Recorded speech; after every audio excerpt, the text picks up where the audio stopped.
now that we've made our crust, what are we going to do? Do we put it on this tray? And Right, so we're going to assemble it.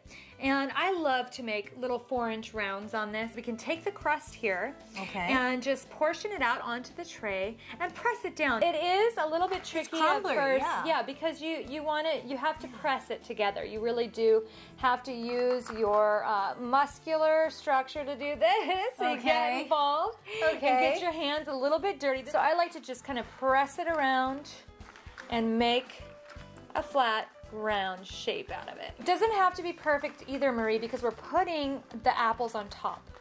And what that does is it really softens the mixture. It's going to go back in the dehydrator with the apples on top for about another hour. So this is the part where we're going to add the fresh apples. They've been in the dehydrator about an hour. We just happen to have some freshly dehydrated apples. An hour? It's been an hour? About an hour, yeah. Oh, look at that. Isn't that beautiful? Goodness, I can't believe those are the same apples. I could eat it off the tray. It looks so good. Scoop it right on up the top there, yeah. The texture's going to further modify. The flavor's going to further modify in the dehydrator with the way the fans circulate the warm air over the top. So it's just something to know that it's not going to be exactly the same going in as it is coming out, which is kind of fun. You know, it's really that opportunity to create a culinary masterpiece, if you will. A culinary masterpiece. My favorite. Then once you get the layers that you're looking for, kind of come around the side and press it around the side. So I should press it? So they start to combine, and if you put one hand around the outside and around the inside, then you can keep that crumble from going too far. Perfect. And then we have a little bit more of the crust over here. Oh, okay. That we're going to go ahead and just crumble on top, because every good cobbler has the crust? A little crumble. Well, this was the crust right, you know, before we added the agave and everything. So so wait a minute. This would be the crust ingredients before we added the agave. Exactly. So there's cinnamon and nuts and a little bit of sea salt. A little bit of sea salt. It's more crumble. Yeah, and you can do it either way. So does this go back into the dehydrator? Back in the dehydrator. Okay.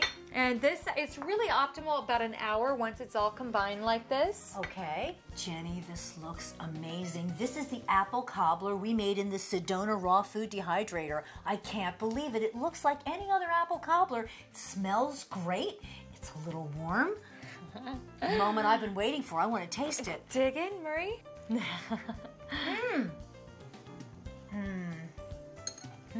Jenny. And it's nice because, like, you have a little of that warmth, right? Let me taste the crust.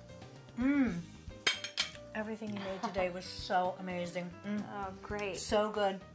All with the Sedona Rawfood Dehydrator. I can't believe how many things you can do besides just drying raw fruits and vegetables. I loved everything you made today. The stuffed mushrooms. We made zucchini flax wraps, crunchy kale crackers. That's right. We made amazing pizza go-go balls.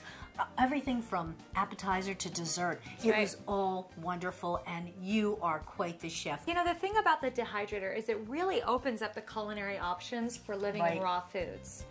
Suddenly you can create anything from appetizers to wraps to breads to desserts without really much effort. Are these recipes in your book? They are. They're in Raw Basics, and we also have some great ones to get you off and running in the Sedona Dehydrator Manual. Oh, so in the manual, there are some of these recipes too? Yeah, the and wraps, others? the marinated vegetables. Oh, cool. Yeah, things that you don't want to go without.